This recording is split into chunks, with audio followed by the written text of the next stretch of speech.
நம்ம இந்தியா இன்னைக்கு second T20 ஆட்டத்திலையும் இலங்கை அணியை வீழ்த்தி இப்போ T20 சீரீஸை நம்ம இந்தியா கைவசம் செஞ்சுருக்காங்க. ஆனால் இந்த மேட்ச்சில் நம்ம இந்தியா ஜெயிக்கிறதுக்கு முன்னாடி தோல்வி அடைகிற மாதிரி போன இந்த ஆட்டத்தில் நம்ம இந்தியாவுக்கு திடீர்னு கடவுள் உதவி பண்ணியிருக்காரு அப்படின்னு தான் சொல்லணும். அந்த அளவுக்கு ஒரு தரமான சம்பவம் பார்த்திங்கன்னா நம்ம இந்தியாவுக்கு சாதகமாக இந்த மேட்ச்சில் அமைஞ்சிருக்கு. அந்த வகையில் இன்றைக்கி ஆட்டம் துவங்கிறதுக்கு முன்னாடியே பார்த்திங்கன்னா டாஸ் போட்டதுக்கு அப்புறமா மழை பெய்திருந்தது. அதனால் ஆட்டம் துவங்கிறதுக்கே கொஞ்சம் லேட்டாக தான் இன்றைக்கி துவங்கியிருந்தாங்க.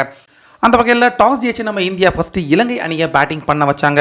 ஓப்பனர்களாக வந்த நிசனக்கா 32 ரன்லேயே அவுட் ஆகிட்டார். குசல் மெண்டிஸ் 10 ரன். ஆனால் குசல் பெரேரா அவர் மட்டும் பார்த்தீங்கன்னா அபாரமாக விளையாண்டு 53 ரன்கள் எடுத்தார். மெண்டிஸ் 26, அசலங்கா 14, சனக்கா டக் அவுட் ஆயிட்டாரு. அடுத்த பாலே ஹசரங்கா அவரும் டக் அவுட் ஆனதால் இன்றைக்கி ரவி பிஷ்ணோய் அவருக்கு ஹேட்ரிக் பால் வீசுறதுக்கான வாய்ப்பும் கிடைச்சிருந்தது. ஸோ அந்த அளவுக்கு நம்ம இந்தியா இன்னைக்கு அபாரமாக பந்து வீசினதால் 20 ஓவருக்கு 161 ரன் மட்டும்தான் இலங்கை அணி அவங்களால எடுக்க முடிஞ்சுது. ஸோ இது ஒரு சுமாரான டார்கெட் தான். நம்ம இந்தியா ஈஸியாக அழைச்சி ஜெயிச்சுடுவாங்க அப்படின்னாலும் மைதானத்தில் நிறைய இடத்துல பார்த்திங்கன்னா பந்து சரியாக ஓட முடியாமல் சேர் மாதிரி எல்லாம் இருந்துச்சு. இது கண்டிப்பாக நம்ம இந்தியாவுக்கு ரொம்ப பெரிய ஒரு பாதிப்பு ஏற்படுத்தும். இந்த ரன்னை சேசிங் பண்ணுறது கடினமான விஷயம் அப்படிங்கிற கருத்துக்கள் வெளிவந்த வண்ணம் இருந்தது. ஆனால் நம்ம இந்தியா பேட்டிங் பண்ண உடனே பார்த்திங்கன்னா மழை ரொம்ப பெருசாக பெஞ்சு கிட்டத்தட்ட 1 மணி நேரம் ஆட்டம் தாமதம் ஆயிடுச்சு.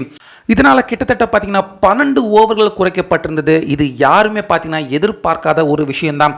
12 ஓவர் குறைச்சதால் அது நம்ம இந்தியாவுக்கு இந்த மேட்ச்சில் ரொம்ப பெரிய ஒரு அட்வான்டேஜான விஷயமாக அமைஞ்சிருந்தது.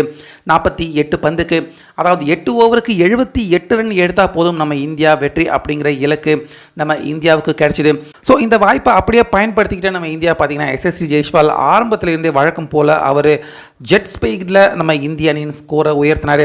அடுத்ததாக வந்த சூரியகுமார், அதுக்கப்புறமா வந்த ஹர்திக் பாண்டியா, இப்படி எல்லாருமே விக்கெட் பயம் இல்லாமல் ரொம்ப அசால்ட்டாக இந்த ரன்னை இலங்கை அணிக்கு எதிராக எடுத்து நம்ம இந்தியா இன்னிங்ஸ் தூங்குறப்ப மழையால் அவுட்ஃபீல்டு எல்லாமே ஒரு மாதிரி இருக்குது, எப்படி இந்த ரன்னை சேசிங் பண்ண போகிறாங்க அப்படின்னு நினச்சிக்கிட்டு இருந்தாங்க.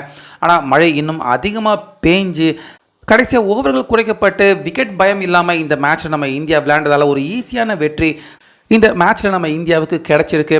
முக்கியமாக மைதானத்தில் கூடியிருந்த ஆயிரக்கணக்கான இலங்கை ரசிகர்கள் எல்லாருமே அவங்க அணி 2வது முறையாக தோற்று போயிருக்கிறத பார்த்து நிறைய பேர் பார்த்திங்கன்னா கண் கலங்கவே ஆரம்பிச்சிட்டாங்க.